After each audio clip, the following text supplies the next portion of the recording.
What are the first things a CBD brand needs to do to get their ducks in a row when they're going out to get funding?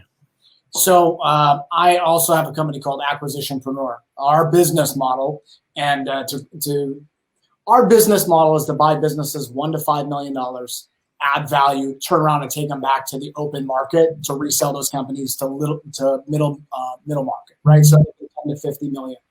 Gotcha. If you're launching a brand, you got to get very granular on how do you make money? Where is your distribution? I would say the biggest mistake that most brand owners make when they come into this business is, I'm a connoisseur of this product. I love this product because I want it to look like I want it to look like, and it's going to sell to everybody that's just like me. And while that's a great strategy, you need to really consider, who is your audience? Is your audience, the topical 55 to 65 luxury women, where is this audience and where do they reside and where can I get distribution in that model? If your distribution model goes to convenience stores, that's one type of customers. If it's going to pro athletes and gym and health and fitness people, that's another demographic. If you're going to the health and wellness sector, that's a completely another demographic. So I think first and foremost, before you start to try to raise money, you got to understand, what's my minimum viable product? What product am I going to take, and to what audience am I going to be talking to?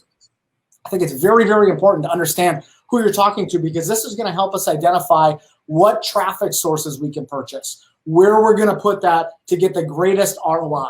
At the end of the day, the days of let me build this product and it's just going to show up and it's going to build it and they will come is wrong, right? It doesn't work anymore. You need to have a clear execution strategy of, if I build this product for this audience at this price and in this category and in this fishing pool, I know I could potentially catch some customers, but I need to have money to spend.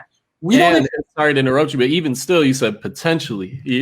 So with even all the ducks in a row, you still might not hit a home run. It could be your creative. It could be the taste of the product. It could be the price point. It could be the time of the month. It could be all of these things we don't know until we start testing. And one thing that I really realized when we shifted over from investing in startup companies to investing in, $1 to $5 million companies was the 0 to $1 million. Companies kind of operate in buckets: 0 to 300, 300 to $1 million, $1 million to $3 million, $3 million to $10 million, $10 million to $50. And so every one of those buckets has different sets of challenges and different levels of progression. 0 to 300, maybe you have 1 or 2 employees. You haven't really figured out the art of delegation. You're the cook, the baker, the candlestick maker, the trash man. You're everything to the company, and you haven't learned delegation, right? At 300 to $1 million, you've really got 1 or 2 people. You got an assistant, you got somebody that provides sales, and you got, a couple of people. You get a minimum viable product.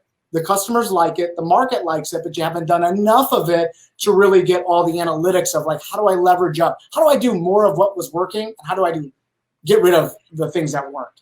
And then $1 million to $3 million. Now you have key people within the companies to where you have sales, operations, and finance. And then you are the owner or the operator of the business. You're not at 10,000 feet. Now you're at 30,000 feet. And at this phase, you are investing in leadership around you. You are investing in the people, the managers, the fulfillment people. You're investing in all of these moving parts within the company without you doing everything to everyone type of a situation.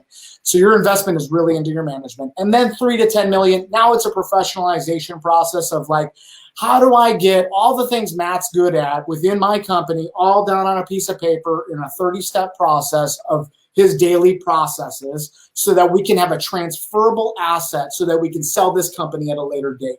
Yeah. When we start companies, we acquire them because we can skip all the brain damage of what worked, what didn't work, who's my audience, who's not my audience, does this price point work, does this packaging work, all these other things. We can get straight to the meat of, okay, this is a minimum viable deal.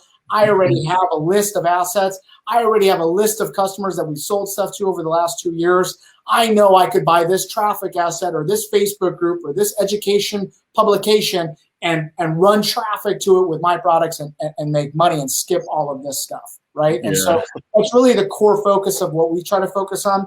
Now, how does somebody with no money raise money to start something? And of course, the immediate obvious answer is family and friends. Kyle, get it. I don't know anybody that's got 50 or 100 grand to throw at this.